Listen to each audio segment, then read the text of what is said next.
നമുക്ക് വെളിപ്പെടാനിരിക്കുന്ന മഹത്വത്തോട് തുലനം ചെയ്യുമ്പോൾ ഇന്നത്തെ കഷ്ടതകൾ നിസ്സാരമാണ്. റോമാലേഖനത്തിൽ പൗലോസ്ലീഹ പറയുന്നു, ഇന്നത്തെ കഷ്ടതകൾ ക്ഷണികമാണ്, താൽക്കാലികമാണ്. പ്രാർത്ഥിക്കാൻ നമുക്ക് സാധിക്കുകയില്ല. പ്രതികൂല സാഹചര്യത്തിൽ നാം പ്രാർത്ഥിക്കാൻ പറ്റാത്ത അവസ്ഥയുണ്ടാകാം. എങ്കിലും ഭയം വേണ്ട. കാരണം ആത്മാവ് തന്നെ അവാച്യമായ നെടുർപ്പുകളാൽ മധ്യസ്ഥം വഹിക്കുന്നു. ദൈവത്തെ സ്നേഹിക്കുന്നവർക്ക് അവിടുത്തെ പദ്ധതി അനുസരിച്ച് ദൈവം എല്ലാം നന്മയ്ക്കായി പരിഗണിക്കും. അവിടുന്ന് അവിടുത്തെ ജനത്തെ കൈവിടുകയില്ല.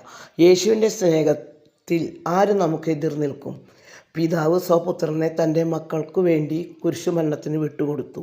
നമുക്ക് ലേശം ഭയം വേണ്ട. അവൻ പരീക്ഷിക്കപ്പെട്ടിട്ടുണ്ടെങ്കിൽ പരീക്ഷണത്തിൽ പെടുന്നവരെ അവൻ സംരക്ഷിക്കും, ഉറപ്പ്. അതുകൊണ്ട് ശാന്തതയിൽ ശാന്തമായിരിക്കാം. അവൻ നമ്മെ രക്ഷിക്കും എന്ന പ്രാർത്ഥനയോടെ അവിടുത്തെ ഹിതം നിറവേറട്ടെ എന്ന് നമുക്ക് പ്രത്യാശയോടെ കാത്തിരിക്കാം. ആമേൻ.